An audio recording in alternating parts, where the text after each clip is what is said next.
Good evening. To start with, I will tell you a little bit about myself. My name is Dr. Maria Rosario, and I am an anthropologist. I specialize in the research of pre-Columbian civilization in Central America.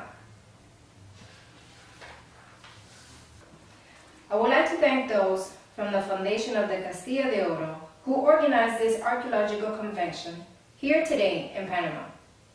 On the early morning around 5 a.m. on the 13th of October 2011, two young indigenous men, Marcos Montezuma and his brother Wilfredo, started the day like any other on the Comarca Ngäbe-Buglé reservation. These two brothers decided to head downtown and look for work. It was common for Marcos and his brother to visit the farms and ask for work. This day, a farmer who had known the two brothers and had worked for him in the past had invited them again to work on his farm. This time, the farmer asked the two Ngäbe men to dig a water well, or as we say, un pozo. However, what Marcos and Wilfredo were not expecting while digging the water well was to stumble on the greatest archaeological discovery in the world. What makes this archaeological discovery so important is the evidence found in the tomb of a mummified great cacique called Malchia.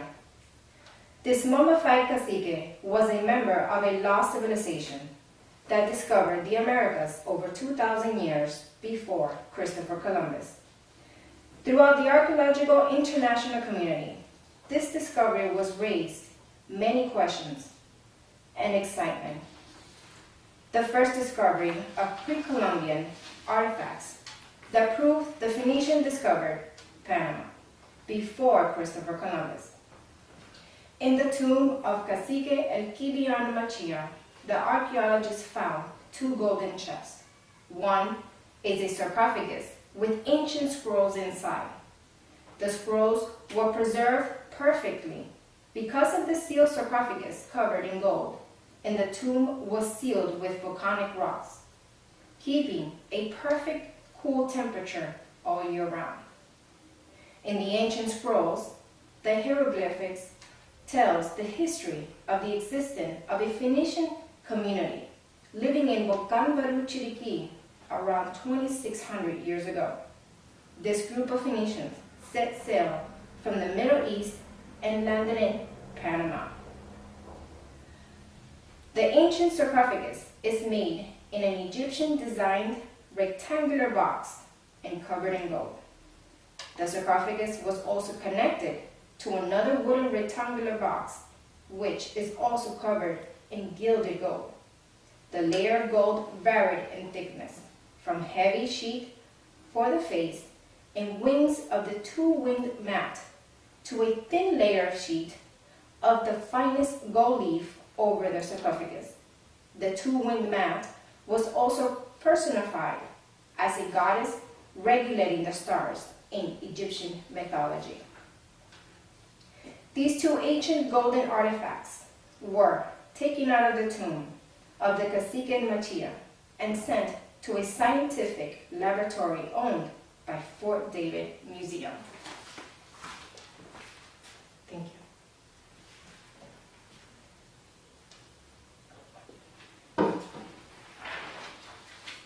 The archaeologists assigned to examining the two ancient golden chests never could imagine what they would find inside. When the seal of the lid of the sarcophagus was broken and slowly lifted away from its base, there was a gasp from the archaeologists. What they found underneath was the mummified remains of the Cacique Malchia, and also perfectly preserved various ancient parchment scrolls wrapped in the skin of the ocelot. When the archaeologists opened the second ancient wooden chest, they found ancient religious relics of Hebrew origins. At this time, I will not go into details regarding those ancient religious artifacts. Found in the second golden chest, the specimens were still under close examination. But I say those items found have confounded even our best forensic anthropologists and the scientists so much that there is nothing on this earth to compare with those findings. I am referring to the items in the second chest that are living organisms, and those organisms are so well preserved with no form of nourishment needed to sustain them. There is no fungus or bacteria inside the chest. So it is a very unusual environment that preserves the living organism. We still have not yet identified those living organisms. But when the forensic scientists do, they will release their findings to the public.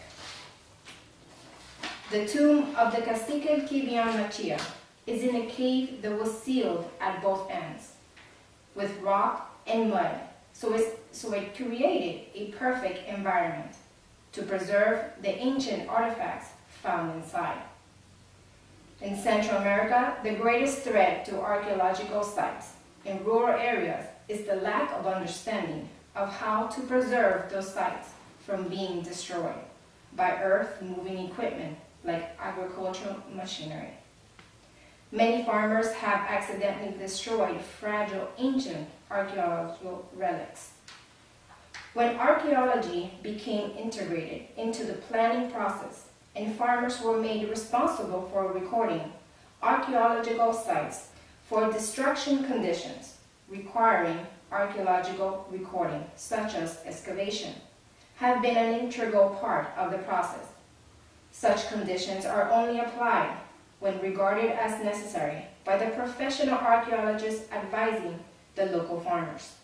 However, in many cases, the farmers have not been given the resource to educate on how to identify ancient relics on their lands. We hope in the near future that we can set up workshops to try to educate the farmers on how to protect the archaeological sites from damage before any form of excavation.